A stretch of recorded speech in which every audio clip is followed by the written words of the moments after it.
sommes ici au sommet de la cathédrale Saint-Pierre qui est la troisième cathédrale bâtie à Rennes, et on est au sommet de ces tours qui ont été achevées en 1704 avec la mise en place de ces massifs coiffeux que nous voyons ici. Ce qu'il est intéressant de constater, c'est que pendant longtemps, ces tours de la cathédrale ont été le point culminant en termes d'architecture ici à Rennes. On voit bien à nos pieds finalement la configuration de la ville depuis l'époque médiévale, autour de cette cathédrale, avec cette enceinte fortifiée que sont les portes mordelaises. Et puis on a tout proche de nous,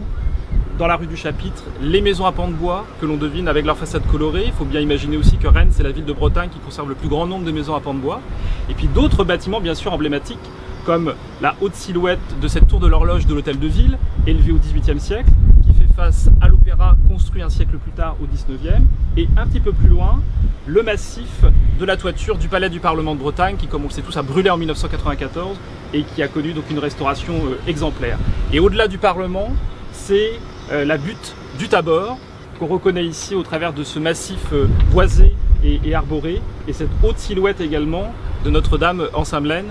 qui fait partie bien sûr de cette enceinte du Tabor. Les 17 et 18 septembre auront donc lieu les 33e Journées du patrimoine, au cours desquelles le grand nombre de bâtiments rennais seront ouverts à la visite, en visite guidée ou en visite libre.